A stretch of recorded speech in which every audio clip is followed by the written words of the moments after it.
яамны сайд, сайхан сайд за албаныхаа яамны хүмүүстэй хүрцэн ирж манай ажил байдалтай танилцж за мөн бидний шийдвэрлэх асуудлуудыг бол газар дээр нь танилцж шийдэхээр хүрцсэн байгаа.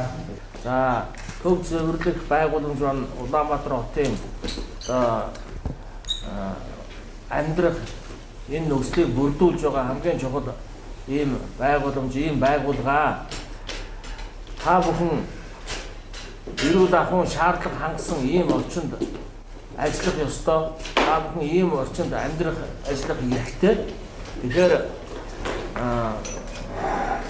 та бүхний энэ нөхцөлтэй байдлыг ажиллах нөхцөл байдлыг хангасан ийм төр засгаас хөрөнгө оруулалт тусад одоо бодлогыг явуулах шаардлагатай байгаа гэж бодож байна. За Монгол Улсын засгийн газраас одоо хэрэгжүүлж байгаа арга хэмжээний хүрээнд бас хөрөнгө оруулалтууд бусад одоо техникийн асуудал шийдэгдэл явж байгаа гэсэн ийм одоо би мэдээлэлтэй байна. За тэгээд хөдөлмөрийн яамны талаас хамаарах асуудлыг бид хуулийн дагуу шийдээд явъя гэсэн ийм бодолтой байна. Тэгэхээр энд мегмар зүг захирал явж байгаа.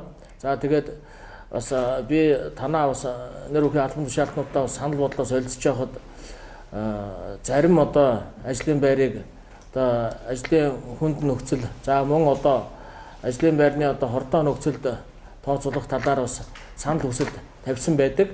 Тэгэхээр өнөөдөр энэ мегмар зүг захирал байна. Хөдөлмөрийн эрүүл ахуйн судлалын үндэсний төвийн дарга. За миний бие бол одоо салбарын сайдын хувьд тавьж байгаа саналыг одоо судалж үзэх ажлын хэсэг байгуулах шаардлагатай гэж би үзэж байгаа.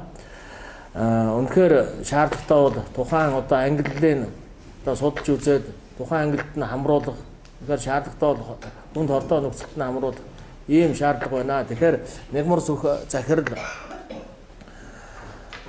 ажлын хэсэг байгуулад ажлын байрны одоо хөдөлмөрийн нөхцөл байдлын талаарх дүгнэлт гаргах шаардлагатай байгаа. Та тэгээд 4 сарын 15-ны дотор ажлын хэсгээ байгуулад өөрийнхөө дүгнэлтийг бол гаргах шаардлагатай. За энэ дүгнэлтийг үндэслээд одоо та бүхний тавьж байгаа одоо хүсэлтийг бид бас шийдвэрлэх болцоо боломжтой юмаа гэдгийг бас хэлье.